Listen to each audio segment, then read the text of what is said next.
वंशी विभूषितकरात् नवनीरदाभात् पीताम्बरातरुणबिम्बफलाधरष्टात् पूर्णेन्दुसुन्दरमुखादरविन्दनेत्रात् कृष्णात् परं किमपि तत्त्वम् अहं न जाने। ओम नमो भगवते वासुदेवाय। শ্রী ভগবানের ইচ্ছাতে আজকে আমরা আবার শ্রীমদ্ ভাগবত মহাপুরাণে দশম স্কন্ধের ষষ্ঠ অধ্যায় অবলম্বনে ভগবান শ্রীকৃষ্ণের বাল্যলীলাংশ পাঠ এবং অনুধ্যান করব। এর আগের দিন আমরা যেখানে শেষ করেছিলাম, অর্থাৎ দশম স্কন্ধের পঞ্চম অধ্যায়, সেখানে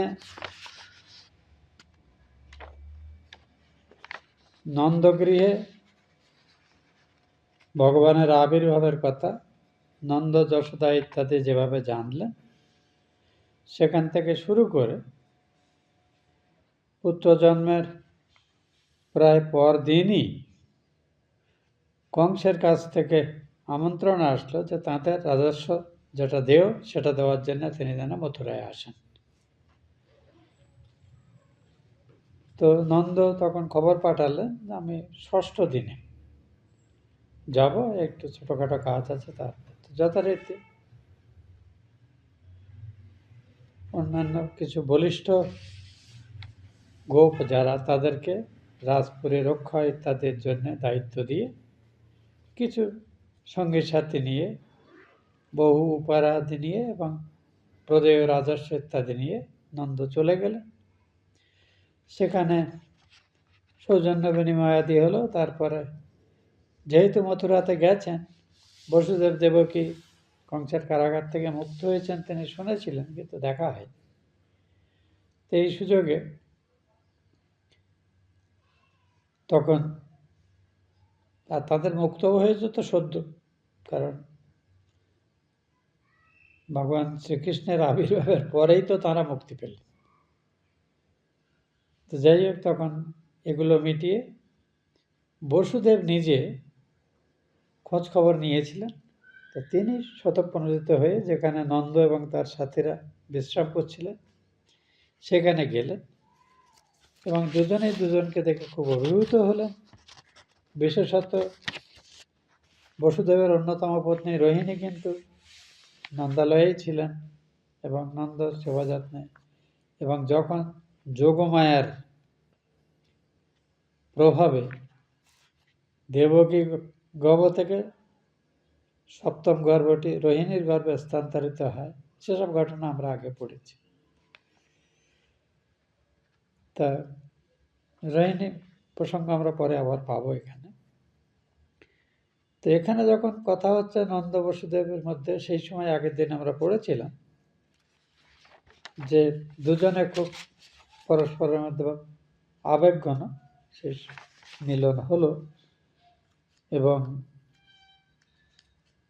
নন্দ দুঃখ প্রকাশ করলেন যে অদৃষ্টবশতই জীবের জন্ম এবং মৃত্যু ঘটে থাকে, আর অদৃষ্টই জীবের জীবনে আসা সুখ বা দুঃখের হেতু।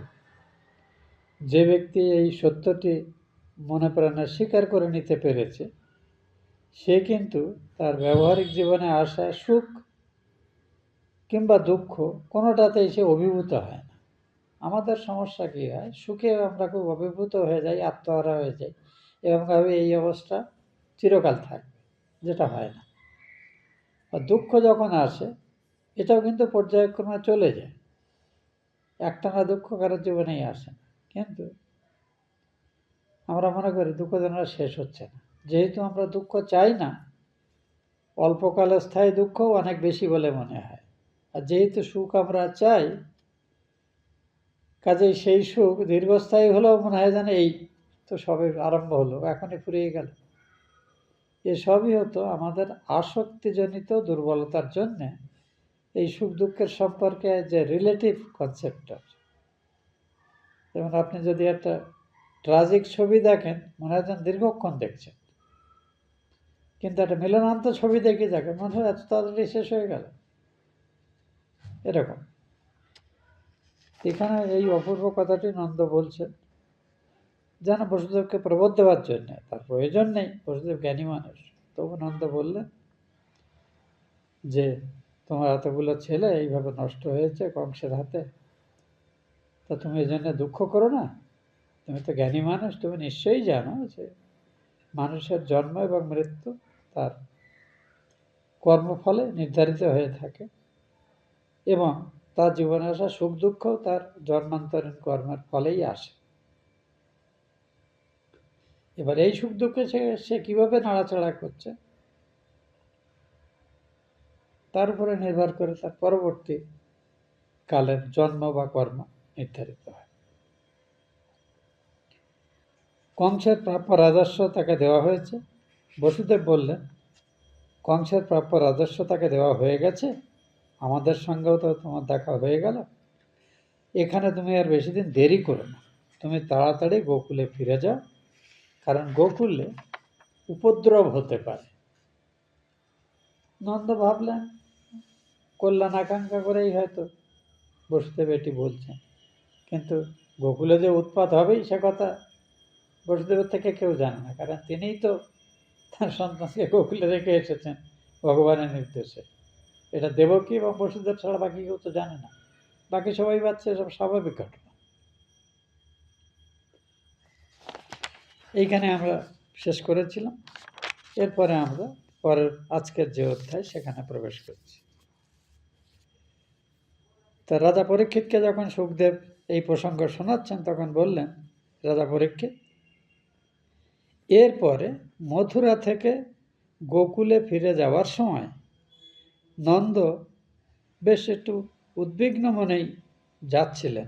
তাড়াতাড়ি ভাবছিলেন বসুদেব অত্যন্ত জ্ঞানী মানুষ, তিনি এই যে একটি উপদ্রব হতে পারে এমন একটি কথা বললেন, সত্যি সত্যি কি গোকুলে কোনো উপদ্রব হতে পারে, নাকি তিনি একটি সম্ভাবনা আশঙ্কা করে এটি বললেন। বলে তিনি অত্যন্ত ভক্ত মানুষ, কাজে তিনি ভগবান শ্রীহরির শরণাপন্ন হয়ে ভাবলেন যে ঈশ্বরের চাই সব যেন ভালো ভালোই থাকে। এইভাবে ভগবানের নাম করতে করতে তারা আসলেন। ইতিমধ্যে কংসের দ্বারা প্রেরিত অতি ভয়ঙ্করী পুতনা রাক্ষসী গ্রামে গ্রামে এবং নগরে নগরে শিশু হত্যা করে বেড়াতে আরম্ভ করত। এখানে এই কাজটি পুতনা রাক্ষসী একা করছিল না, তারা প্রায় 6 জন এই সমগোত্রীয় রাক্ষসী, যারা কংসের নির্দেশে, এই কংস বলেছিলেন যখন দেখলেন যে তার শত্রু যাকে জন্মাবে তার তো মেরে ফেলবেন তিনি জন্মের মুহূর্তেই, সে তো হলো না। তারপর যখন মন্ত্রীদের পরামর্শ করলেন তাহলে বক মুষ্টিক ইত্যাদি ওষুধে তারা তাকে পরামর্শ দিল। সব থেকে ভালো কাজ হলো এই যে ভগবানের এই দেবতাদের আসল উৎস, আর এই পূজা ইত্যাদি মুনি ঋষিরা ব্রাহ্মণরা এরা করে, এদের যদি মেরে ফেলা যায় তো দেবতারাও খেতে পাবে না, আর ভগবান বিষ্ণুও টাইট হয়ে যায়। এক কাজ করি আমরা, আজ থেকে 10 দিনের মধ্যে যত বাচ্চা জন্মেছে সবাইকেই আমরা মেরে ফেলার সিদ্ধান্ত করি। তো সেই অনুযায়ী এই পুতনা রাক্ষসী এবং তারা 5-6 জনকে, এই পুতনা হলেন, পরে আমরা পড়বো যে বকাসুরের কথা, এই বকাসুরের ভগিনী পুতনা, এবং এরা অসুরজনিত জন্মালেও এদের কিছু অলৌকিক ক্ষমতা, যেমন ইচ্ছা মতো নিজের রূপ পরিবর্তন করা, ছোট হওয়া বা ভালো হওয়া, মানুষ হওয়া, অন্য রূপ ধারণ করা ইত্যাদি অলৌকিক ক্ষমতা এদের ছিল। তো পুতনা রাক্ষসী এই কাজে কাজে কিছু করতে করতে গোকুলে এসেছে।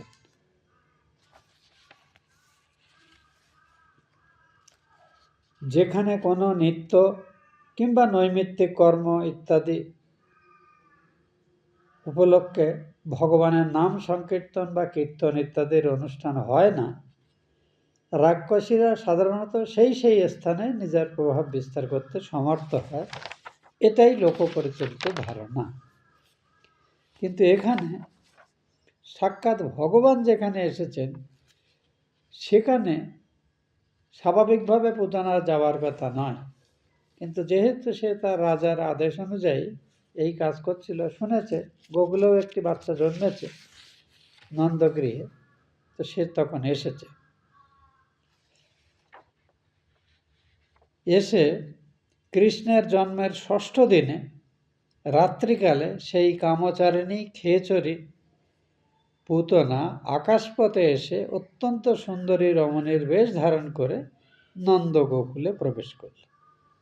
কয়েকটা জিনিস লক্ষ্য করার এখানে, কৃষ্ণ জন্মের পরে ৬ষ্ঠ দিনেই কিন্তু নন্দ ইত্যাদি গোকুল ত্যাগ করে ওই খাজনা ইত্যাদি দেওয়ার জন্য কংসের ওখানে মথুরাতে গেছেন। ওদিকে সেই দিনই পুতনা আসছে, মানে এই নন্দগৃহে একটি বালক এসেছে শুনে, আচ্ছা গ্রামে ঢুকতেই বুঝতে পেরেছে সবাই নন্দগৃহমুখী যাচ্ছে, মানে তাহলে ওখানেই তাহলে বাচ্চাটা জন্মেছে। কিন্তু সে তার স্বাভাবিক যে রূপ, এখানে টিকাতে আমরা পাচ্ছি এরা নিশাচর, মানে সে স্বভাবে ওই পেঁচা গোত্রীয় প্রাণী, কিন্তু মাংসাশী, নরমাংসভোগী এবং অন্যান্য জীবের মাংস ভক্ষণকারী, যারা মানুষের রক্তই যাদের প্রিয় আহার, এইরকম প্রজাতি রাক্ষসী এরা। কিন্তু এদের এই জন্মান্তরীণ কর্মফলেই হোক বা যে কোনো কারণেই হোক, বা শুভকর্মের ফলস্বরূপ হোক কিংবা তীব্র তপস্যাদির ফলে হোক, এই রাক্ষসী জন্ম হয়েছে। ফলে তাদের যেমন অলৌকিক সামর্থ্যও আছে, কিন্তু সেই সামর্থ্যটি তারা সাধারণ প্রাণীর ক্ষতির কাজে ব্যবহার করছে। যেমন আমরা আগে পড়েছি, বহু অসুর তারা কিন্তু কঠোর তপস্বী, কিন্তু তপস্যার সেই ফলটা তারা জীবের পীড়নের কাজে লাগায়, ভালো কাজে লাগায়, এরকম আমরা পড়েছি। তো এখানেও সেইভাবে সে প্রথমত একটা স্বাভাবিক অত্যন্ত পরমা সুন্দরী রমণীর রূপ নিয়ে সে গোকুলে প্রবেশ করলো। যারাই তাকে দেখে তারা অভিভূত হয়ে যাচ্ছে, যেন সাক্ষাৎ মা লক্ষ্মী বা কোনো দেবী হয়তো এই নন্দ সন্তানের কল্যাণ আকাঙ্ক্ষা করার জন্যে, তাকে আশীর্বাদ করার জন্যে আসছেন। এই হলো একটি বড় জিনিস যেটা আমাদের সমাজে চলে। ভগবান নারী চরিত্রে অনেক সদ্গুণ যেমন দিয়েছেন, তেমনি বহু রকমের নিজেদের উপস্থাপন করা, একভাবে না, বলা হয় 64 প্রকারে নারীরা নিজের রূপকে ভিন্ন ভিন্নভাবে উপস্থাপন করে তাদের প্রয়োজন সিদ্ধি করতে পারে। এটা সহজাত ক্ষমতা। তো এখানে সুন্দরী রমণীর দেখলেই মানুষ স্বাভাবিকভাবে মনে করে এরা নির্দোষ এবং সব কিছু ভালো করবে, যদিও তা হয় না সবসময়। কারণ আমি একটি ডোন্ট টেক ইট আদারওয়াইজ, অত্যন্ত বিষধর সাপগুলো কিন্তু দেখতে খুব সুন্দর হয়। তেমনি সব সুন্দরীরা যে সদ্গুণশালিনী হয় কিংবা তাদের রূপ সৌন্দর্য বা বিদ্যাবত তাদের সৎ কাজে লাগায়, এটা হওয়ার কোনো কারণ নেই। কারণ পৃথিবীর ইতিহাস ঘাঁটলেই দেখা যায় পৃথিবীতে যত বড় বড় যুদ্ধ এবং অশান্তি হয়েছে, তার পিছনে এই সুন্দরী রমণীরা একটা মাধ্যম বা অস্ত্র হিসেবে কিংবা মাধ্যম হিসেবে কাজ করেছে। এক বড় আশ্চর্য এই সৃষ্টির মহিমা। শ্রীকৃষ্ণ জন্মের ৬ষ্ঠ দিনে রাত্রিকালে সেই কামাচারিণী, মানে যারা ইচ্ছামতো কাজ করতে পারে, ইচ্ছামতো রূপ ধারণের সামর্থ্য আছে। খেচরি মানে আকাশপথে তারা গমন করতে পারে, হেঁটে যেতে হয় না, ইচ্ছামাত্রা তারা যে কোনো জায়গায় চলে যেতে পারে। সে বহু হাজার মাইল দূরেও চলে যেতে পারে, আবার মুহূর্তে চলে আসতেও পারে। পুতনা আকাশপথে এসে অত্যন্ত সুন্দরী রমণীর বেশ ধারণ করে গোকুলে প্রবেশ করল। পুতনার মস্তকস্থ তার বর্ণনা দেওয়া হচ্ছে, তার অত্যন্ত সুসজ্জিত কেশপাশ এবং সেখানে মল্লিকা ফুলের মালা চড়ানো আছে, এবং সুন্দরী রমণীর চারিত্রিক এবং ব্যবহারিক আচার আচরণের, শরীরের যেমন গঠন, সবই এখানে বলা আছে, সেসব আমরা যাচ্ছি না তার মধ্যে। এবং সে অত্যন্ত সুমিষ্ট হাসিতে যেন সকলের মন ভুলাতে ভুলাতে আসছে, কাজে যারাই তাকে দেখছে ভাবছে ইনি বোধহয় কোনো স্বর্গের দেবী হবেন, যিনি কৃপা করে নন্দভবনে আসা নন্দের সন্তানকে আশীর্বাদ করতে আসছেন। মৃদু হাস্য সমন্বিত তার কটাক্ষ দৃষ্টিতে সে ব্রজবাসীগণের মনোহরণ করেছিল। যারাই তাকে দেখেছে তারা দেখে মোহিত হয়েছে। লীলা কমল হাসতে, হাতে একটি ফুলও আছে, যেমন দেবীরা হাতে রাখেন। ব্রজবাসীগণ মনে করেছিল সাক্ষাৎ লক্ষ্মী বুঝি নিজের আশ্রয় রূপে কোনো ভাগ্যবান ব্যক্তিকে আশীর্বাদ করতে নন্দগোকুলে এসেছে। তো এর আরও অন্যান্য টিকার বর্ণনা আছে, সেখানে আমরা যাচ্ছি না। কীরকম দেখুন এই সুন্দরী চেহারার যে অ্যাডভান্টেজ, সেখানে টিকাকার ব্যাখ্যাতে বলছে, একত রাত্রিকালে একজন অপরিচিত রমণী আসছে, গোকুলে এলো এবং নন্দালয়ের দিকে, নন্দগ্রামের রাজা সেখানকার, তার দিকে যাচ্ছে, কিন্তু তার পরিচয় দিয়ে তুমি কে, কোথা থেকে এসো, এসব জিজ্ঞাসা করতেও কারো ইচ্ছে হলো না। বলে না, ইনি নিশ্চয়ই ভালোই হবেন, খারাপ কিছু, মানে তিনি তাঁর যে অসাধু উদ্দেশ্য থাকতে পারে এটা কেউ ভাবছেই না। বরং তারা মনে করলো এই রমণী সামান্য নহে, ইনি নিশ্চয়ই বৈকুণ্ঠ থেকে সাক্ষাৎ লক্ষ্মী এই রূপ নিয়ে এসেছেন। লক্ষ্মী জগতে কোনো ভাগ্যবান পুরুষের আশ্রয় অন্বেষণ করেন এবং যাহার আশ্রিতা হন সেই ভাগ্যবান পুরুষের সর্বসম্পদ অবিচলিত থাকে। আমাদের গোপরাজ নন্দের ঘরে যে সুলক্ষণ ছেলেটি জন্মেছে, এই সংবাদ জেনেই হয়তো লক্ষ্মী, যাতে নন্দগৃহে তার কোনো অন্যাভাব কিছু না হয়, ঐশ্বর্যের সম্পদ কিছু কম না হয়, তার জন্যই তাকে কৃপা করার জন্য এসেছে, এইভাবে সবাই ভেবে নিচ্ছে। কিন্তু এখানে পুতনার আসল স্বভাবটি সংস্কৃত শ্লোকে সুন্দর বলছে, বালগ্রহস্তত্র বিচিন্নতি শিশুন ইয়াদৃচ্ছায়া নন্দগৃহে অসদন্তকম।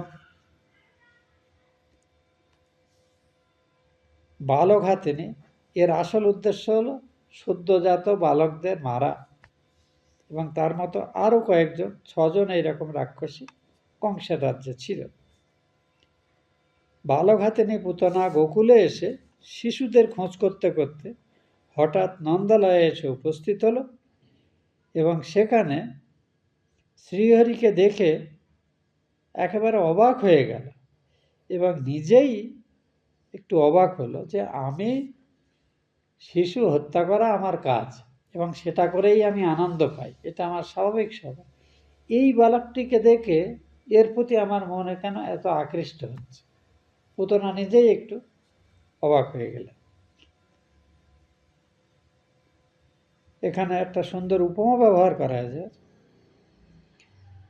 আগুনের উপরে যদি ছাই জমা হয়ে যায়, আপনারা আমাদের হোমের সময় দেখেছেন, যখন হোম স্তমিত হয়ে গেছে কিন্তু হোমের উপরে জল ঢালা হয়নি, ভেতরে আগুন থাকে, উপরে ছাই থাকে, ভেতরে যে আগুন আছে বোঝা যায় না, একটু নেড়ে দিলে বোঝা যায়। ভস্ম আচ্ছাদিত বন্যের ন্যায় এই বালকের মাধুর্যে নিজের মহাপ্রভাব আচ্ছাদন করিয়া বালক রূপে শয্যায় শায়িত দুষ্টের দমনকারী এবং শিষ্টকে রক্ষাকারী ভগবানকে সে দেখতে পেল।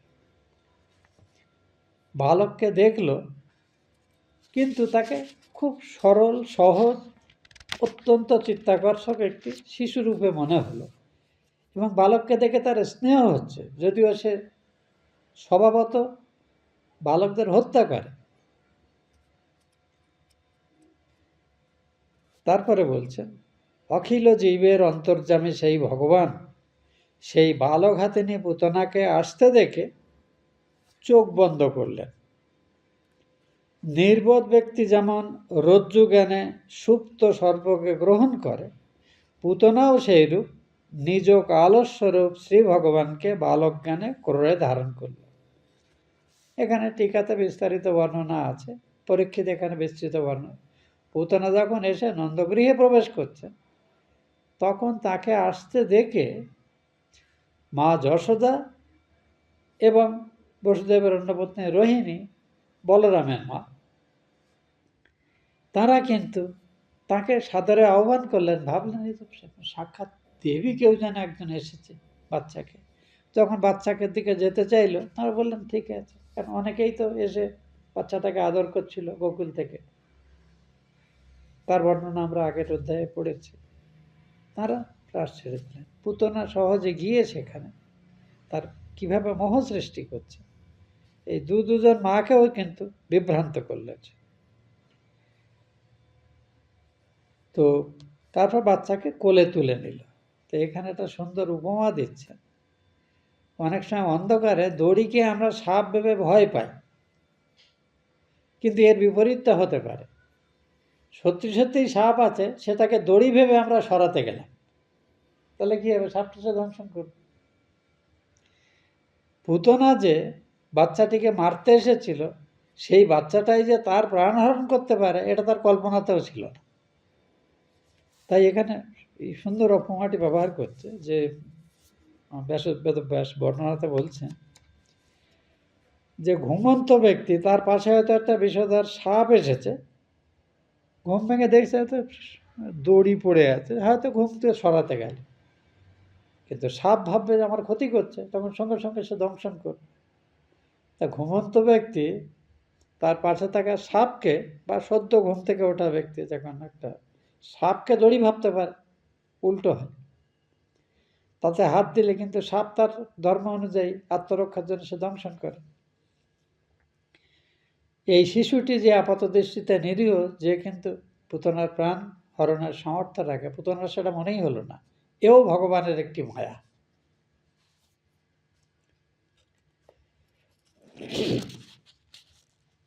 পুতনা সেইরূপ নিজের কালস্বরূপ মানে মৃত্যুরূপ শ্রী ভগবানকে বালক জ্ঞানে কোররে ধারণ করল। চিত্রিত চর্মময় কোষ আচ্ছাদিত অসির ন্যায় অন্তরে হিংসা প্রবৃত্তিপূর্ণ, বাহিরে সদ্ব্যবহার শালিনী পুতনাকে গৃহমধ্যে আগত দেখে যশোদা এবং রোহিণী তার অঙ্গকান্তি, সুন্দর চেহারা এবং অপূর্ব হাসিতে মুগ্ধ হয়ে কেবলমাত্র স্থিরভাবে তাকে দেখতে লাগলেন। পুতনাকে এই যে রাক্ষসী সুন্দরী রমণী সেজে এসেছে, তাকে দেখে এই দুজন মায়ের কারোর সন্দেহই হলো না কিছুটা। অথচ পুতনার স্বরূপটি এখানে সুন্দরভাবে বর্ণনা করা হচ্ছে। একটা অত্যন্ত তীক্ষ্ণধার তরবারি, সেটাকে যদি খুব সুদৃশ্য একটি যে খাপ তার মধ্যে রাখা যায়, যে খাপের উপরে মণিমুক্তা ইত্যাদি সব আছে, তা আমরা যে কেউ একটা উপহারের মতো ভালো জিনিস নিতে পারি, কিন্তু ওর মধ্যে থাকা তরবারিটা যে আমাদেরই প্রাণ ধারণ হত্যার কাজে ব্যবহার হতে পারে, সে ধারণা থাকে না। কারণ আমরা সাধারণত মানুষের বাইরের রূপটাই দেখি, তাদের ভেতরটা দেখার কিংবা সেটা যাচাই করার বা খোঁজখবর নেওয়ার এই প্রবৃত্তি আমাদের হয় না। এই জন্যেই বলা হয় সুন্দর মুখের জয় সর্বত্র।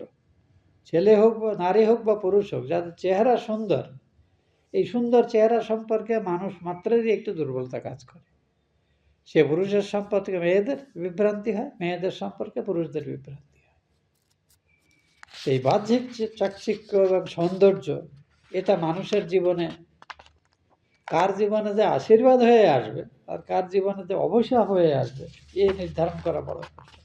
আর এই বিভ্রান্তির জন্যেই কিন্তু আমরা জীবনে বহু বিপত্তি, বহু দুঃখ কষ্টের সম্মুখীন হই।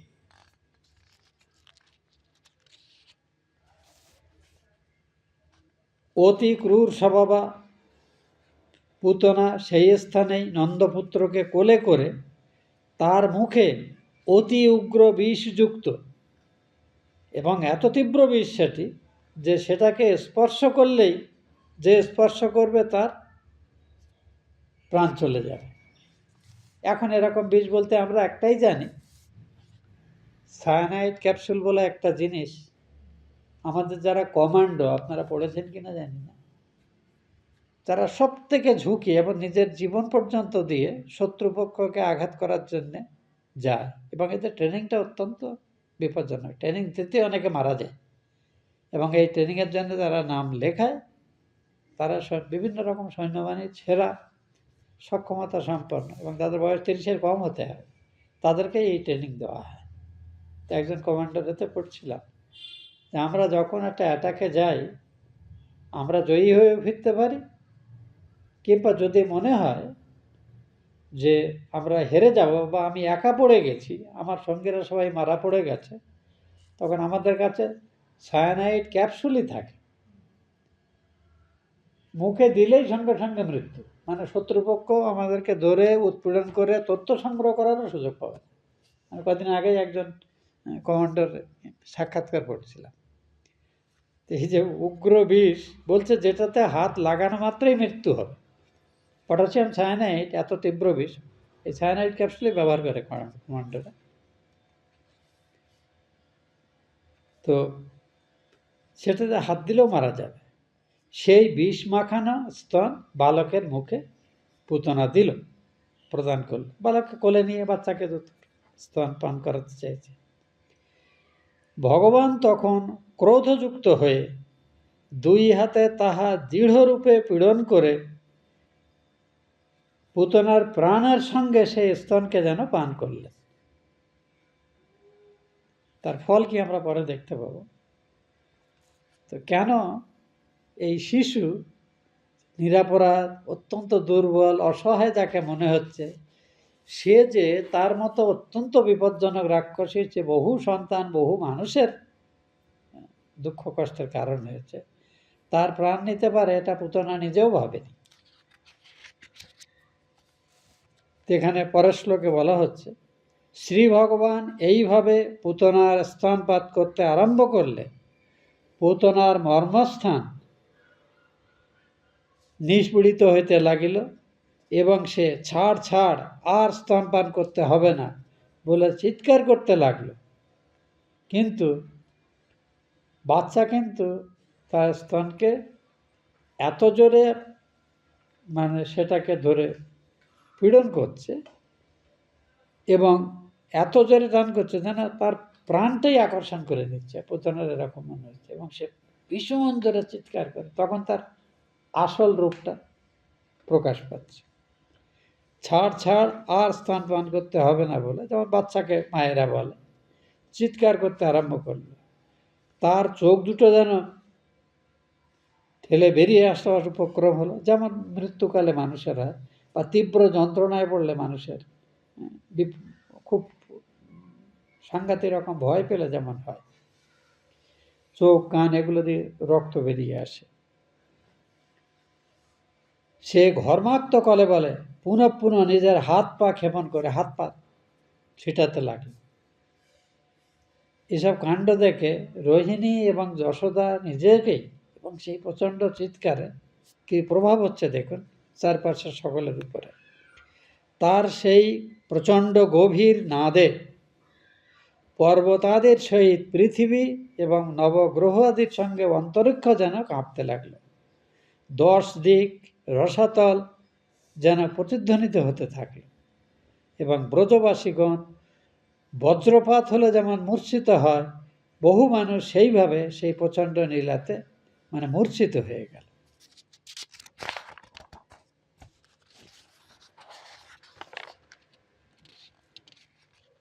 হে রাজন, এই প্রকারে শ্রীকৃষ্ণের স্তন চোষণে ব্যথিত হয়ে সেই রাক্ষসী পুতনা নিজ প্রকৃত উলুকি রূপ ধারণপূর্বক বিশাল মুখ অভিবাদন করে হাত পা প্রসারণ করে প্রাণত্যাগ করল, এবং ইন্দ্রের বজ্রে নিহত বৃত্তাসুরের বিশাল শরীরের চাপে যেমন বহু মানুষ প্রাণী এবং পিষ্ট হয়েছিল, সেইভাবে পুতনার শরীর যখন আসল চেহারা নিল, বৃত্তা সেই গোষ্ঠ সমীপে পতিত হল।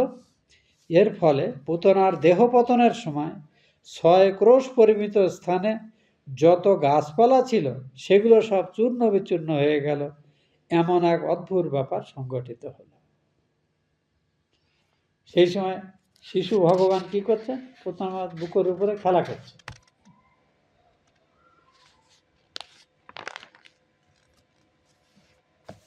এবার পুতনার শরীরের আসল যে চেহারা সেটির বর্ণনা দেখুন। পুতনার মুখবিবরে যে দাঁতগুলো ছিল সেগুলো যেন চাষিরা যে নাঙল দিয়ে চাষ করে, সেই নাঙলের যে বাঁকা অংশটা থাকে তার সঙ্গে ইস বলে ওটাকে, দণ্ড থাকে, যে লাঙলের ইসে নেয় দীর্ঘ বড় বড় তার দাঁত, তার নাসিকাগুলো যেন পর্বতের গহ্বরের মতো গভীর, স্তনদ্বয় যেন ছোট ছোট বড় বড় দুটো পর্বত, মাথার উপরে যে চুলগুলো আছে সেগুলো কটা রং, লালচের রং, এবং ইতস্তত বিক্ষিপ্ত, তার চোখগুলো যেন এত গভীর মনে হচ্ছে যেন অন্ধকূপের মতো, তার উরুদ্বয় যেন মনে হয় নদীর দুপাড়ের দুটো তীর ভাগের মতো বিস্তারিত, আর তার উদরকে দেখলে যেন মনে হয় জলশূন্য একটি হ্রদ, তার হাত এবং পাদদ্বয় মনে হয় যেন বড় বড় সেতু। পূর্ব থেকেই তার ভীষণ গর্জনে ব্রজবাসী গোপ এবং গোপীগণের হৃদয়, কর্ণ এবং মস্তক বিদীর্ণ প্রায় হয়েছিল, মানে কানে তালা ধরে যাবার উপক্রম, অনেকে মূর্ছিত হয়ে গেছে। এখন তারা এই ভীষণ মূর্তি দেখে ভীষণ ভয় পেয়ে গেল, শঙ্কিত হয়ে গেল, বলে এই কি? অথচ এই ভয়ঙ্কর রাক্ষসী যখন ঢুকেছিল, সে ঢুকেছে শালঙ্কারা, একটা সর্বাঙ্গ সুন্দরী একটি তো যুবতীর বেশে। তারপরে ভগবানের এই সময়কার ব্যবহারটি এখন পরের শ্লোকে বর্ণনা করা হচ্ছে। নির্ভীক নন্দনন্দন মৃত পুতনার বক্ষস্থলে হাসতে হাসতে, স্বাভাবিকভাবে কোনো যেন কিছুই হয়নি এমনভাবে ছোট বালকেরা যেমন হাসতে হাসতে হাত পা ছোঁড়ে বা আনন্দ প্রকাশ করে, সেইভাবেই যেন, তখনও তো তিনি হামাগুড়ি দেওয়ার সময় হয়নি, তো ছোট বাচ্চা, মাত্র তো 6 দিনের বাচ্চা, সেইভাবে আনন্দ প্রকাশ করতে লাগলো। দেখে গোপীরা পরম বিস্মিত হলো। আমরা প্রাপ্তবয়স্করা যেখানে এই ভয়ঙ্কর রাক্ষসের চেহারা দেখতে ভাবছি, এই বাচ্চাটা যেন কিছুই হয়নি মনে করে করছে। তারা তাড়াতাড়ি পুতনার সেই পর্বত প্রমাণ দেহের উপরে উঠে, হয়তো মই দিয়েই উঠেছিল, আরোহণ করে নন্দনন্দনকে বক্ষে ধারণ করল। মানে প্রথমেই যশোদা এবং রোহিণী গেলেন, সঙ্গে অন্য গোপিনীরাও এসছে। তারা যশোদা এবং রোহিণীর সহিত মিলিত হয়ে অন্য রমণীরাও এসেছে। এসে তারপরে এই বালকের উপরে এই রাক্ষসী এসেছে না, বালকের অকল্যাণ হবে। যেমন আমাদের গ্রামে ছোট বাচ্চাদের কোনো অসুখ বিসুখ করলে বা কোনো কিছু হলে যার যা বিদ্যা জানা আছে, ঝাড় ফুঁক করা ইত্যাদি, তুক তাক যার যা জানা আছে সব কিছু আমরা করি। এখন যশোদা, রোহিণী এবং অন্যান্য গোপিনীরা সেই সব কাণ্ড করছে। তার ভারী সুন্দর বর্ণনা আছে এখানে, দেখুন। তারা যশোদা এবং রোহিণীর সঙ্গে মিলিত হয়ে ওই গোর চামর, গোপুচ্ছ, তা মন্ত্রপুত সর্ষে ইত্যাদি ছিটিয়ে, কারণ গ্রামের অনেকে এসব জানে, এটা যে ঝাড় ফুঁক করাটা, যারা তাদের সব ডেকে আনছে যে এই কিছু একটা অসুবিধে হয়েছে এখানে, তারপরে যাতে অকল্যাণ না হয় তার কিছু প্রতিবিধান করে। সর্ষপ নির্মঞ্জনাদি দ্বারা নন্দনন্দনের সর্বাঙ্গে যথাবিধি রক্ষাবিধান করলে। সাধারণ মানুষ, গ্রামের মানুষ যেমন থাকে, আমরা শহরের লোকেরা ডাক্তারের কাছে যাই, কিন্তু গ্রামের মানুষ তো সেখানে তো ডাক্তার পাওয়া যায় না, কারণ গ্রামের মানুষ কিন্তু এইভাবেই যুগ যুগ ধরে বেঁচে আছে। তারা নন্দপুত্রকে তারপরে মানে গোমূত্র এবং গরুর পায়ের ধুলো, গোধূলি দ্বারা মিশ্রিত জল দিয়ে সুন্দর করে স্নান করালেন। তার কপালে এবং বিভিন্ন অঙ্গে বৈষ্ণবরা যেগুলো কেশবাদী দ্বাদশ নামে রক্ষাবিধান, বিভিন্ন রকমের তিলক মতো এঁকে দিয়ে মন্ত্র সহযোগে বা ভগবানের নাম সহযোগে শরীরের অঙ্গে, যেমন অনেকে সিঁদুর দিয়ে করে, অনেকে চন্দন দিয়ে করে বাচ্চাদের রক্ষাবিধান। তো এখানে একটা সুন্দর শ্লোক আছে, যার অর্থ আমি আপনাদের পরে পড়ে শোনাচ্ছি যে কিভাবে তারা ব্যবহার করেন। এখানে এই মন্ত্রটিকে কিন্তু অ্যাকচুয়ালি কিন্তু যে কোনো ভক্ত মানুষ, ঈশ্বর বিশ্বাসী মানুষরা তাদের সন্তানাদের সুরক্ষা বিধানের জন্য ব্যবহার করতে পারে। এটা 3-4টা শ্লোকের বর্ণনা আছে, সেটা আমি বলছি পরে, অর্থটা বললেই বুঝতে পারবেন আপনারা। অতঃপর সেই বাৎসল্যবতী গোপীগণ স্নান করা এবং আচমনপূর্বক নিজেরাই আগে স্নান আচমন ইত্যাদি করে যথারীতি পূজার আগে যেমন আমরা অঙ্গন্যাস, করন্যাস ইত্যাদি করি না, সেসব করে নন্দনন্দনের হাত, পা এবং অন্য সব অঙ্গে মন্ত্র সহযোগে বীজন ন্যাস করলেন। যেমন আমাদের কালী পুজোর সময় আপনারা দেখেছেন সব থেকে বেশি ন্যাস কালী পুজোর সময় করা হয়। আমরা সাধারণভাবে করন্যাস, অঙ্গন্যাস, তার সঙ্গে অন্তর্মাতৃকান্যাস, বাহ্য মাতৃকান্যাস এগুলো করা হয়, যেখানে অ থেকে শুরু করে ব্যঞ্জনবর্ণ শেষে কয়মূর্ধন্য হ পর্যন্ত আমরা করি। আবার ঠিক বিপরীত ক্রমে করলে ওটাকে বাহ্য মাতৃকান্যাস বলে। শরীরের বিভিন্ন অঙ্গ, এসা হলো পূজারী নিজের শরীরকে মন্ত্রপুত করে মনুষ্য শরীরকে দেব শরীরে রূপান্তরিত করছে, এটাই হলো ন্যাসের অর্থ। কালী পূজায় এরপরে ষোড়ন্যাস বলে একটি আছে, যেটা করতে প্রায় 45 মিনিট লাগে। আপনারা যারা কাছে বসে পুজো দেখেছেন তারা দেখেছেন এটা দীর্ঘ সময়। লোকেরা ভাবছে কি একই কথাই যেন বারবার বলছে, কিন্তু আসলে এক 16টা মন্ত্র দিয়ে ওই প্রথমে ওই অনুকূলম বিলোম, অ থেকে আরম্ভ করে শিয়া পর্যন্ত যাবে, আর সে ক্ষয় থেকে আরম্ভ করে অয়েস নামবে। এইভাবে 52টি মন্ত্র দিয়ে সহযোগে বর্ণ সহযোগে ন্যাস করা হয় আর কি। তো ওই জন্য সময় প্রচুর লাগে।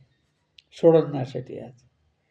অন্য পূজাতে ওই 4টে ন্যাসেই হয়ে যায়, 2টো বিস্তৃত, এটা সংক্ষিপ্ত, এটাতেই হয়ে যায়, বিশেষ পূজায় অবশ্য।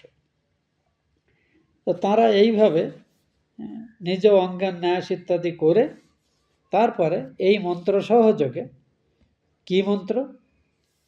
ভগবানের নাম সংযুক্ত, মানে 12টি নাম সহায়ে ভগবানের অঙ্গ রক্ষা করলেন। আপনারা আমাদের সম্ভবত এই চণ্ডীপাঠের শুরুতে যে স্তবগুলি আছে না, ওর একটিতে আছে যে ব্রাহ্মণী আমার অমুক অঙ্গ রক্ষা করুন, শৈলপুত্রী আমার এই অঙ্গ রক্ষা করুন, এরকম স্তব আছে। এখানে মন্ত্রটি ঠিক বিষ্ণুর বিভিন্ন নাম সহযোগে এটি করা হয়। তো এই মন্ত্রের অর্থটি এখন আমি পাঠ করছি, বুঝতে পারবেন আপনারা। অজ, এটিও ভগবানের নাম। অজ তোমার চরণদ্বয় রক্ষা করুন, মণিমান তোমার জান উদ্দয় হাঁটু রক্ষা করুন। যজ্ঞ, এটিও ভগবানের নাম, তোমার উরুদ্বয় রক্ষা করুন। অচ্যুত তোমার কোটিতট কোমর রক্ষা করুন। হয়গ্রীব, এটিও ভগবানের একটি অবতার, তোমার জঠর মানে উদর প্রদেশ রক্ষা করুন। কেশব তোমার হৃদয় রক্ষা করুন। ঈশ তোমার বক্ষস্থল রক্ষা করুন। ঈন তোমার কণ্ঠ রক্ষা করুন। বিষ্ণু তোমার ভুজোদ্দয় রক্ষা করুন। উরুক্রম তোমার মুখ এবং ঈশ্বর তোমার মস্তক রক্ষা করুন। শুধু তাই না, চক্রধারী ভগবান তোমার অগ্রভাগে অবস্থান করুন। গদাধর হরি তোমার পশ্চাৎভাগে অবস্থান করুন। ধনুর্ধর মধুসূদন এবং অশীধর অজন তোমার 2 পার্শ্বে অবস্থান করুন। শঙ্খহস্ত ভগবান তোমার ঈশানাদি কোণে অবস্থান করুন, মানে বিভিন্ন দিকে সুরক্ষা করুন। গরুর বাহন উপেন্দ্র তোমার ঊর্ধ্বদেশে এবং হলধর তোমার অধোদেশে এবং পুরুষোত্তম সর্বদিকে তোমার অবস্থিত হয়ে তোমাকে সুরক্ষা প্রদান করুন। এটাই হলো ওই 3টি শ্লোক আছে এখানে, 3টি শ্লোকে যেটা করা আছে। এটি কিন্তু আমরাও যাদের কল্যাণ আকাঙ্ক্ষা করি, তাদের শিশুদের, ছোটদের যারা অসহায়, আত্মরক্ষায় সমর্থ নয়, তাদের কল্যাণ বিধান এটি করা যায়, কিন্তু ওই বিশ্বাস নিয়ে করতে হবে। ভক্তি, বিশ্বাস এবং শ্রদ্ধা, এইগুলো পূজার মেন। এরপরেও আছে, ঋষিকেশ তোমার ইন্দ্রিয় সমূহ রক্ষা করুন। নারায়ণ তোমার প্রাণ রক্ষা করুন। শ্বেতদ্বীপপতি চিত্ত এবং যোগেশ্বর ভগবান তোমার মন রক্ষা করুন। ভগবান কৃষ্ণগর্ভ তোমার বুদ্ধিকে রক্ষা করুন। স্বয়ং ভগবান তোমার আত্মাকে রক্ষা করুন, জীবাত্মাকে, কারণ তিনি তো দেহ ধারণ করেছেন। ক্রীড়ার সময় গোবিন্দ এবং শয়নকালে মাধব তোমাকে রক্ষা করুন। বৈকুণ্ঠ তোমাকে ভ্রমণকালে রক্ষা করুন। লক্ষ্মীকান্ত অর্থাৎ নারায়ণ তোমাকে উপবেশনকালে এবং সর্বগ্রহ ভয়ঙ্কর যজ্ঞভোগ ভোজনকালে তোমাকে রক্ষা করুন। ডাকিনী, রাক্ষসী, বালঘাতী গ্রহগণ, ভূতগণ, প্রেতগণ, পিশাচগণ, যক্ষ, রক্ষ রাক্ষস জাতীয় প্রাণী, বিনায়কগণ, কোটরা, রেবতী, জ্যেষ্ঠা, পুতনা এবং মাতৃকাগণ। এই যে কোটরা, রেবতী, জ্যেষ্ঠা, পুতনা, এরা হলো পুতনার সমগোত্রীয় রাক্ষসী। এদের নাম 6 জন আছে, এখানে 4 জনের নাম উল্লেখ করা হয়েছে। উন্মাদ, অপস্মার প্রভৃতি দেহ, প্রাণ এবং ইন্দ্রিয়ের ক্ষতি যারা করে সেই সব মানে অপদেবতারা, এবং স্বপ্নদৃষ্ট মহা উৎপাত যারা সৃষ্টি করেন, এবং যে সমস্ত অদৃশ্য প্রাণীকুল বৃদ্ধ এবং বালকগণের হানিকারক বা জীবন নাশ করে, তারা সকলেই শ্রী ভগবানের নাম কীর্তন প্রভাবে এখান থেকে নষ্ট হয়ে যাক। আমরা কিন্তু এই পূজার সময় ভূতাপসারণ বলে একটি মন্ত্র পড়া হয়। সেই মন্ত্রের অর্থ এরকম: ভূতা প্রেতা পিশাচর্চা যে বসন্তি অত্র ভূতলে তে গৃহ্ণন্তু মায়া দত্তম বলিমেয়নাং প্রসাদিতম। যে ভূত, প্রেত, পিশাচ ইত্যাদি যারা চারপাশে আছে, আমার দেওয়া যে মাসভক্ত বলি দেওয়া হয়, ওটা দিয়ে এই মন্ত্র পড়া হয় যে আমার দেওয়া এই বলি তারা গ্রহণ করে তৃপ্ত হোক, এবং তারা এখান থেকে দূরের থেকে আমার এই পূজা রক্ষা করুক। আমি তাদের মারতে বলছি না। এরপরেও আরেকটি মন্ত্র আছে যে এই মাটিতে আমার অদৃশ্য কোনো শক্তিগুলো থাকে, সাক্ষাৎ মহাদেবের আজ্ঞায় তারা নিষ্ক্রিয় হয়ে যাক, নশ্যন্ত শিবাজ্ঞয়া, এটা বলে আরেকটি মন্ত্র আছে। ভূতাপসারণে এই দুটো মন্ত্র পূজায় ব্যবহার করা হয়। তো এখানে যে মন্ত্র করা হচ্ছে এটা বৈষ্ণবীয় তন্ত্র অনুসারে এই মন্ত্র ব্যবহার করা হয়। আর আমরা পূজাতে যেটি করি এটা তন্ত্রোক্ত পদ্ধতি। এরপরে সুখদেব বলছেন যে বাৎসল্য প্রেম রূপ দড়িতে বাঁধা এই পরম ভক্ত গোপীরা এইভাবে তাদের যার যা বিদ্যা জানা ছিল সব নিয়ে যেন এই শিশু ভগবানের রক্ষার বিধান করলেন। দেখুন স্নেহ কিভাবে আমাদের মানে ভগবানের মাহাত্ম্য সম্পর্কে অভিভূত। এই মহারাক্ষসীকে বধ করল একটি বালক। তো স্বাভাবিকভাবে আমরা বলতে পারি যে বালক তার ইচ্ছা মাত্রে এই মহাদুর্দন্ত একটি রাক্ষসীকে প্রাণহরণ করতে পারে, সেই বালকেরই আবার মঙ্গল কামনায় স্নেহশীল মাতা বা মাতৃস্থানীয় গোপীরা যারা আছে তারা দেখুন তার জন্য মন্ত্রতন্ত্র, ঝাড়ফুঁক কোনো কিছুই বাদ রাখছে না। এই হলো স্নেহের সীমাবদ্ধতা। স্নেহ, আমরা যাকে স্নেহ করি না তার মাহাত্ম্য সম্পর্কে আমাদের ভুলিয়ে দেয়, মাহাত্ম্য ভুলিয়ে দেয়। আর ভগবানের মায়া এরকম অলৌকিক। বাৎসল্য প্রেমরূপ দড়িতে আবদ্ধ গোপীরা এই প্রকারে নন্দপুত্রের রক্ষা বিধান করলেন। এরপর মা যশোদা পুত্রকে কোলে নিয়ে স্তন পান করালেন এবং শয্যায় শয়ন করালেন। তো এ নিয়ে খুব সুন্দর বিস্তারিত আলোচনা এখানে আমাদের টিকাকার মহাপণ্ডিত গোস্বামী, রাধাবিনোদ গোস্বামী মহাশয় করেছেন। তো সেখানে আর আমরা বিস্তারিত যাচ্ছি না, সরাসরি আমরা মূলে আবার প্রবেশ করছি।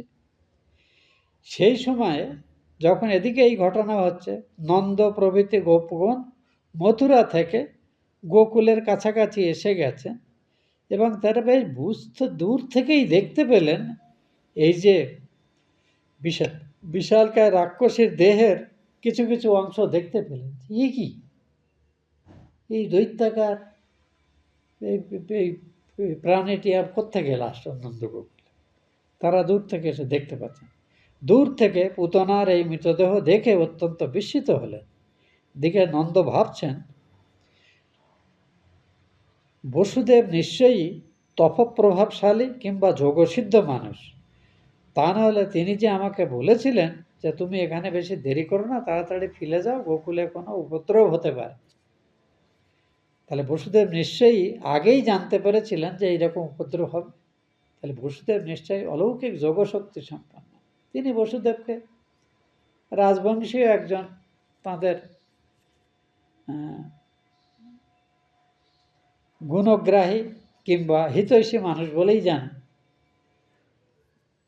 এদের বংশ বর্ণনা আমি আগে আপনাদের বলেছি যে এরা মূলত একই বংশ, কিন্তু মথুরাতে যারা থাকতেন তারা ওই একজন রাজার নাম আমরা সুচিষ্মান বা কেউ একজন রাজার নাম আগের দিনের প্রসঙ্গে আমরা পড়েছিলাম। তার ক্ষত্রিয় পত্নীর গর্ভজাত, আর নন্দ ইত্যাদি যারা, এরা ওর যে বৈশ্য জাতীয় পত্নী ছিলেন তাদের গর্ভজাত সন্তান। এটা কৃষি গোরক্ষা বাণিজ্য, মানে এরা অ্যাকচুয়ালি বৈশ্য সম্প্রদায়ভুক্ত। কৃষি গোরক্ষা বাণিজ্য বৈশ্যের বৃত্তি আমরা গীতাতে পরিষ্কার পাই ভগবানের কথাতে। কিন্তু এরা মূলত একই মানে পিতার থেকে সঞ্জাত দুটি গোষ্ঠী। একদল মথুরাতে বাস করছে আর অন্যরা গোকুলে বাস করছে, যেটাকে ব্রজভূমি বলা হয়।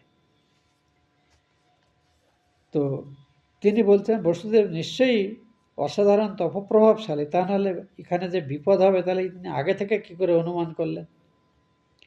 তিনি যা বলেছেন তা তো সত্যিই আমরা দেখতে পাচ্ছি। আমরা ব্রজে এসে এ তো উৎপাতের চিহ্নই দেখছি।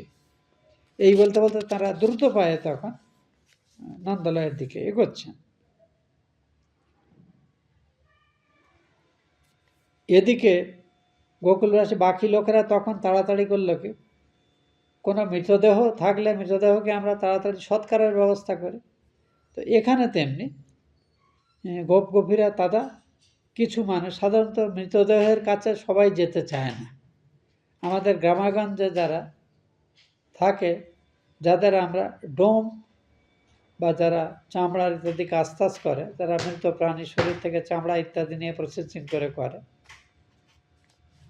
এই জাতীয় মানুষদেরই কিন্তু আমরা আগে মৃতদেহ ইত্যাদি সৎকার ইত্যাদির জন্য ডাকা হয়। তো এখানে সেটিই বলা হচ্ছে, এদের একটি শব্দ ব্যবহার করা হয়েছে এদের সম্পর্কে।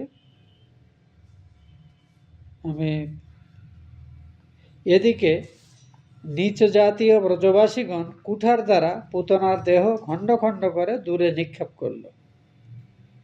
এই যে নিচ জাতীয় ব্রজবাসী বলে যাদের বলা হয়েছে, সেটা হলো অপেক্ষাকৃতভাবে এই জাতপাতের তো ঝামেলাটা আমাদের সমাজে তো অতি প্রাচীন। তো সমাজে যারা এই মৃতদেহ সৎকার আদি করত, যেমন আমরা হরিশ্চন্দ্রের উপাখ্যানে পড়েছি, চণ্ডাল জাতীয় মানুষ যারা, তাদের মতো। তো মৃতদেহ সৎকারে যারা এগুলো করতো তাদের ডোম শ্রেণীয় মানুষ। তো তাদের ডাকা হলো, তারা বড় বড় কুড়ুল নিয়ে, বিশালকায় শরীর তো, সেটাকে টুকরো টুকরো করে করে সব নিয়ে এক একটা জায়গায় স্তূপীকৃত করে কাঠ দিয়ে কাঠের উপরে রেখে আগুন ধরিয়ে দিচ্ছে। নিচ জাতীয় ব্রজবাসীগণ কুঠার দ্বারা পুতনার দেহ খণ্ড খণ্ড করে দূরে নিক্ষেপ করল এবং তার প্রতি খণ্ডে কাষ্ঠ বেষ্টন করে অগ্নিসংযোগ করল, আগুন জ্বালিয়ে দিল। স্বয়ং ভগবান শ্রীকৃষ্ণ পুতনার স্তনপাত করেছেন বলে তার কি আশ্চর্য প্রভাব দেখে গোকুলের সমস্ত মানুষ অবাক হলো। কি হলো? এই পুতনার দেহের যত অংশ টুকরো টুকরো করে আগুন দিয়ে পোড়ানো হচ্ছিল, সাধারণত কোনো মনুষ্য শরীর বা প্রাণী শরীর আগুনে দিলে সেটা পড়লে যে একটু দুর্গন্ধই বেরোয়, আমরা জানি। আশ্চর্য ব্যাপার হলো, পুতনার শরীর যখন আগুনে দেওয়া হলো, সেখান থেকে অগরু বা তার থেকেও সুন্দর সুগন্ধ নির্গত হতে থাকলো। স্বয়ং ভগবান শ্রীকৃষ্ণ পুতনার স্তনপান করেছেন বলে পুতনার দেহ সম্পূর্ণরূপে পাপমুক্ত হয়েছে। তাই দাহকালে সেই দেহের থেকে পড়ার সময় অগুরু অপেক্ষাও সুগন্ধি ধূম নির্গত হচ্ছিল। শিশু হত্যাকারিণী রুধিরপাননিরতা রাক্ষসী পুতনা হিংসাপরবশ হয়েও শ্রীহরিকে বিষযুক্ত স্তনদান করেও কিন্তু সন্তান স্নেহবান জননী সন্তানকে স্নেহবান করালে যেমন তার সদ্গতি হয়, পুতনার কিন্তু এই শিশু ভগবানকে বিষযুক্ত স্তন প্রদান করতে তো মায়েরই গতি হলো। এ একটি অদ্ভুত এই যে পুতনা বধ, কিংবা সেই পুতনা বধকে কেন্দ্র করে পুতনার মোক্ষ মানে তার রাক্ষস শরীর থেকে মুক্ত হয়ে যাওয়া, এ আমাদের ধর্মশাস্ত্রের একটি আশ্চর্য ধাঁধা বলতে পারে। এইটা নিয়ে কিন্তু এখানে খুব সুন্দর আলোচনা আমাদের এই টিকাকার আমাদের রাধা বিনোদ গোস্বামী মশাই করেছেন। কিছু কিছু আছে, আমরা পড়ব। লক্ষ্য করুন, পুতনার বর্ণনা বলা হচ্ছে, পুতনা লোক বালগ্নি রাক্ষসী রুধিরে আসনা জিঘাংসায়াপি হরায়ে স্তনং দত্তাপ সদ্গতিম। আশ্চর্য কথা। পুতনা প্রথমত শিশু হত্যাকারী এবং সে জাতিতে মানে প্রাণী হত্যা, রাক্ষস অন্য প্রাণীর মাংসভোজী, রক্তপানেই তার প্রীতি। সেই প্রেরণী সে কিন্তু ভগবানকে কিন্তু ভালোবেসে আসেনি, তাকে মারার জন্যে শিশুরূপী ভগবানকে ভগবান বলে না জেনে শিশু হত্যার অভিপ্রায়ে তার প্রাণহরণ করার জন্য এসে বিষস্তন প্রদান করল। সে আশা করছিল এই বিস্পান করে বাচ্চাটি মরে যাবে, কিন্তু ভগবান তো মারা গেলেনই না, পুতনারই প্রাণ চলে গেল। এবং এর ফলে ভগবানের শরীরে স্পর্শ করার জন্যে তার এই যে বত শিশু এত প্রাণী সে রাক্ষসজনিতে জন্ম নিয়ে নষ্ট করেছে, তার সমস্ত পাপ শুধু নষ্ট হলো না তাই না, আশ্চর্য হয়ে ব্রজবাসীরা দেখলো যে তার শরীর পোড়ালে সেখান থেকে যে গন্ধ হচ্ছে সেটা অগরুর থেকেও সুন্দর গন্ধ সেখান থেকে নির্গত হচ্ছে, যেটাতে সবাই অত্যন্ত বিস্মিত হল। পরের শ্লোকে সুখদেব বলছেন, এই ঘটনা শোনার পরে নিশ্চয়ই পরীক্ষিতের মনে কৌতূহল হবে যে কি বলছে, একজন রাক্ষসী সে একটা বালকের ভগবান হতে পারে, কিন্তু তার প্রাণ হরণ করার জন্য তাকে বিষযুক্ত স্তনদান করেও যে সাক্ষাৎ জননীর যে গতি হয় সেই গতি তার কি করে হয়। তাই পরের কয়েকটি শ্লোকে এই তত্ত্বটি ব্যাখ্যা করা হচ্ছে। শ্রীকৃষ্ণে ভগবান কৃষ্ণের প্রতি যারা অনুরক্ত ভক্ত তাদেরই মতো এবং কৃষ্ণকে মাতৃজ্ঞানে যারা স্তন্যপান করিয়েছেন সেই সব অন্যান্য গোপিনীদের মতো বিশ্বাস এবং আদর সহকারে অখিলাত্মা শ্রীকৃষ্ণকে নিজ প্রিয়তম বস্তু সমর্পণ করিলে যে সদ্গতি লাভ হইবে, এটাতে অবাক হবার কি আছে। বলছেন না, আপনি রাজাকে বলছেন সুখদেব, আপনি তো অবাক হবেন না। ভগবানের অঙ্গস্পর্শ, তা ভগবানের একটি নাম হলো অঘমর্ষণ, তার অঙ্গস্পর্শ করলে জীবের সমস্ত পাপ যুগ যুগান্তর সঞ্চিত বহু জন্মার্জিত পাপ মুহূর্তে দূর হয়ে যায়। যেমন ঠাকুরের রামকৃষ্ণের উদাহরণ, যে 1000 বছর ধরে একটা ঘর অন্ধকার হয়ে পড়ে আছে, তো সেখানে একটা ছোট্ট প্রদীপ নিয়ে যান, অন্ধকার কিন্তু একটু একটু করে যায় না, মুহূর্তে দূর হয়ে যায়। তা ভগবানের পাপ অগ্নি ক্ষমতা মানে ভুল ভ্রান্তি জনিত যে জীবের যে বন্ধন, সেই বন্ধন মোচনের ক্ষমতা সীমাহীন। কে কত লক্ষ পাপ করেছে বা 2-10টি পাপ করেছে এটার কোনো হিসেব দরকার নেই, যাই করুক ভগবানের স্পর্শে সে মুহূর্তে নষ্ট হয়ে যায়।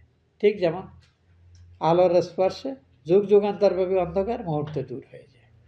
এর উদাহরণ এই পুতনা বধের কাহিনী। তারপরে বলছে, ধ্যান যোগে ভক্তগণের হৃদয়স্থ নিজ জন্ম মৃত্যুহীন কিংবা জগতের সৃষ্টি স্থিতি প্রলয়কারী যে পরম পাদপদ্ম যুগল যা মুনি ঋষিরা হৃদয়ে ধ্যান করে সদ্গতি প্রাপ্ত হন বা নিজেদের মোক্ষ লাভের পথ প্রশস্ত করেন। যে পুতনার দেহ আক্রমণ করে ভগবান তার স্তনপাত করেছিলেন, সেই পুতনা রাক্ষসী হয়েও যখন গোলোকে গমন করল, অর্থাৎ বৈকুণ্ঠে গমন করল এবং জননীর সুলভ গতি লাভ করল, তখন শ্রীকৃষ্ণের জননী সদৃশী ব্রজের রমণীরা, যারা তাকে নিজের স্তন পান করিয়েছে, কিংবা যেসব গরুগুলো তাকে তাদের দুধ পান করিয়েছে, তাদেরও যে জননী সুলভ সদ্গতি হবে, এতে আপনি বিন্দুমাত্র সন্দেহ করবেন না। একথা পরীক্ষিতকে বলছেন স্বয়ং সুখদেব।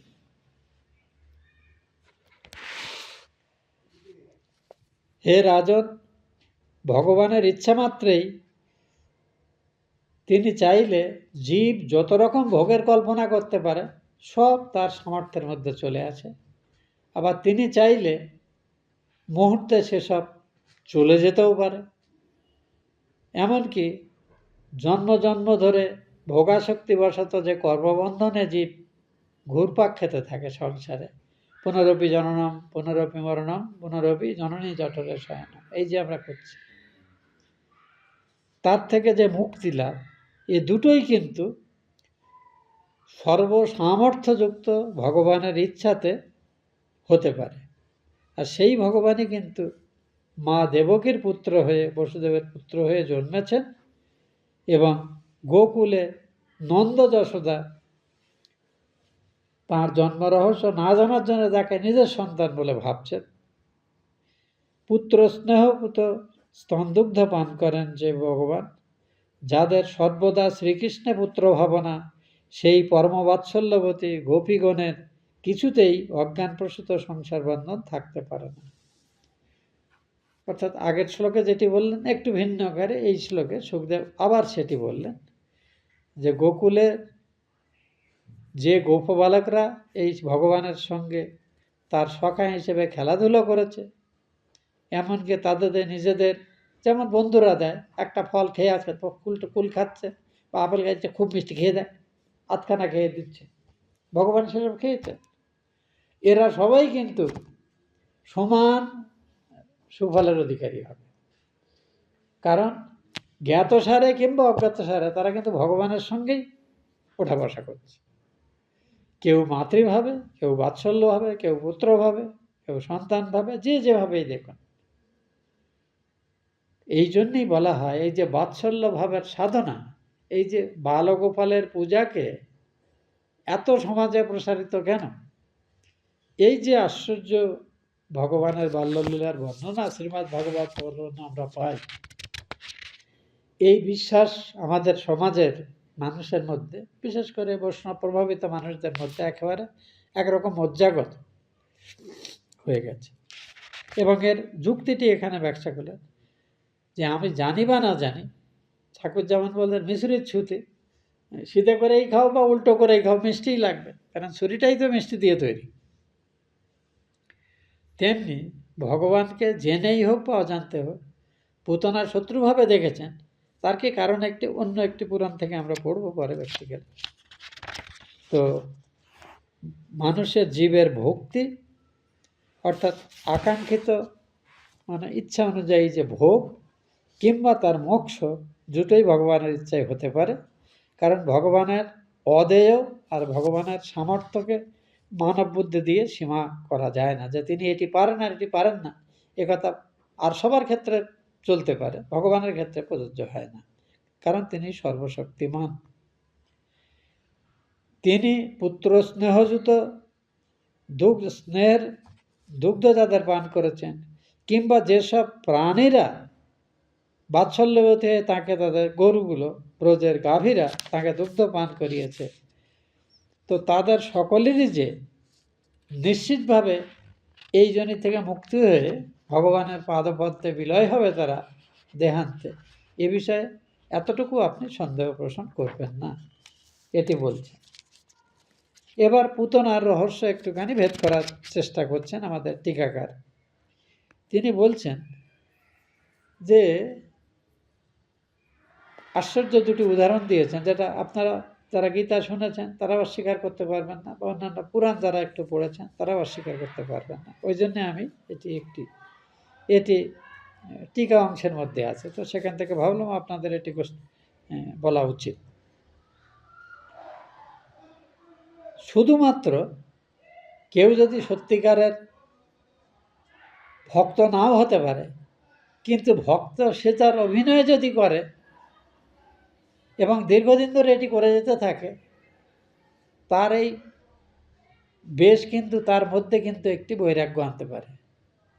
কথামৃতে ঠাকুরের গল্পই আপনি পড়েছেন, চোর চুরি করতে গিয়ে মাছ চুরি করতে গিয়েছিল বাগানে, তারপরে বেরিয়েছে, ততক্ষণ লোকরা এসে গেছে, তখন কি করে তাড়াতাড়ি কাঠজালি কিছু ছাই টাই পরে চোখ বন্ধ করে সাধু সেজে বসে আছে। তো বাগান যখন দেখতে এসেছিল লোকজন বা ছেলেরা মেয়েরা, তারা যখন যে সাধু বাবা এসেছে, একজন তারা সব ফল ফুল টুল এনে টেনে তাকে সব যত্ন করলো, তখন চোর বলল, চোরের একটা অদ্ভুত ভাবান্তর হলো, বললে আমি নকল সাধু, তাতেই যদি এত ভাগতে, তাহলে আমি যদি ঠিক ঠিক সাধু হতে পারি তাতে কী হবে? সে চুরিবিদ্যা ছেড়ে দিয়ে সাধু হতো। তা এই যে ঘটনার উল্লেখ আমরা পাচ্ছি, তাই বলতে ভেগ কিন্তু গুরুত্বপূর্ণ।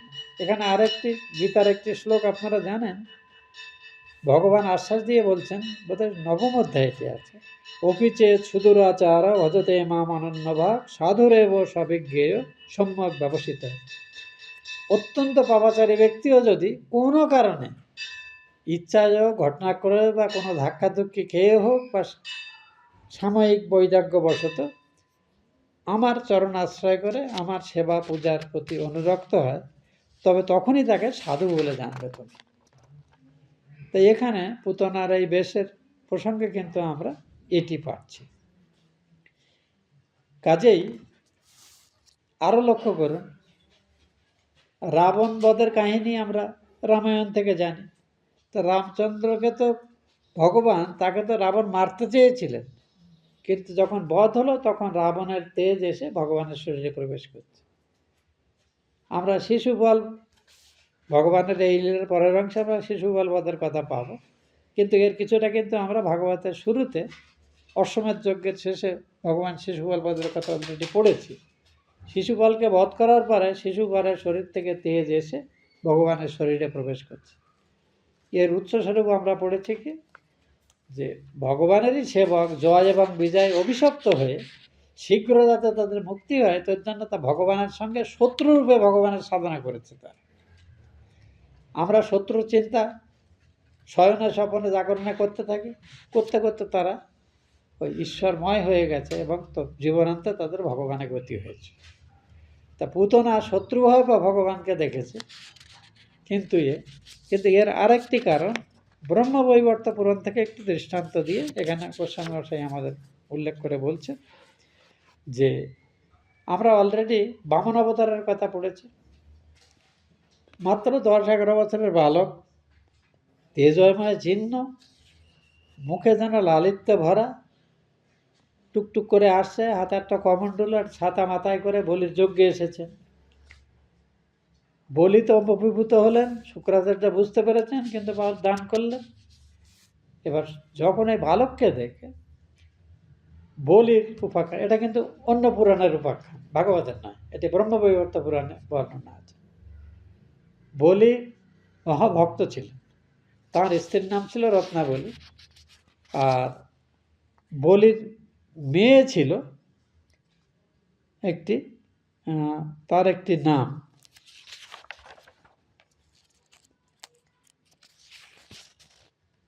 বলির অথচ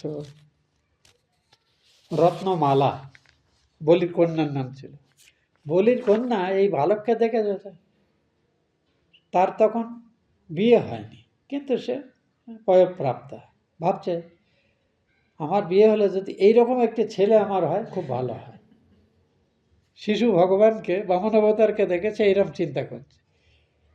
সেই মেয়েই যখন দেখলো এই বামন অবতার সেজে এসে আমার বাবার সর্বস্ব হরণ করলো, তখন তার খুব রাগ হলো।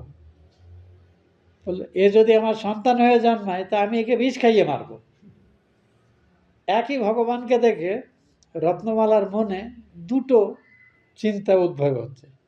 একটা অত্যন্ত প্রীতির ভাব, আর একটি হলো মহাশত্রুর ভাব। কারণ শত্রুকেই আমরা মারার চিন্তা করি।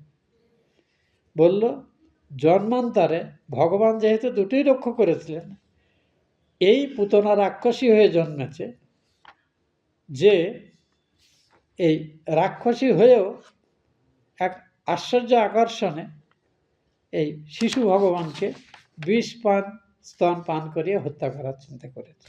এর জন্যই তার এই সদ্গতি হলো। এরকম একটি ব্যাখ্যা পুরাণান্তরে আমরা পাই। যাই হোক, আমাদের নন্দ ইত্যাদি যারা মথুরা থেকে যারা ফেরত আসছিলেন, তারা দূর থেকেই তো বিশালকায় শরীর একটা দৈত্য পড়ে আছে দেখছেন, মৃত শরীর, সে দেখে আসছেন। কিন্তু এত সুগন্ধ কোত্থেকে আসছে সেটা দেখে খুব অবাক হলেন। তারপর ব্রজে ফিরে এসে তারা যখন এদের কাছে সব কিছু শুনলেন, শুনে তারা অত্যন্ত বিস্মিত হলেন। মথুরা প্রবাস থেকে ফিরে উদারচিত্ত নন্দ নিজ পুত্রকে পেয়ে সস্নেহে তার মস্তকাঘ্রাণ করলেন এবং কোলে নিয়ে পরম আনন্দ লাভ করলেন। বলে এইভাবে এই অধ্যায় শেষ করছেন বেদব্যাস। যে ব্যক্তি পুতনামক স্বরূপ শ্রীকৃষ্ণের এই অদ্ভুত বাল্যলীলা কথা শ্রদ্ধার সঙ্গে শ্রবণ করে, সে ভগবানের প্রতি পরম প্রীতি সব লাভ করে। কাজেই এতক্ষণ আমরা শুনলাম, তা আমাদের কিছু কিছু ভক্তি নিশ্চয়ই হবে, খুব বেশি ভক্তি যদি না হয়, কারণ আমরা ভগবানের এই লীলা কথা পাঠ করছি। আজকে আমরা এখানে শেষ করছি। ওম ইত্যেষাং বাঙ্গময়ী পূজা শ্রীমৎ শঙ্কর পাদায় অর্পিতাং তেন দেবেশাং প্রিয়তাং মে সদা শিব। ওম শান্তি শান্তি শান্তি। হরি ওম তৎসৎ। শ্রীরামকৃষ্ণার্পণমস্তু।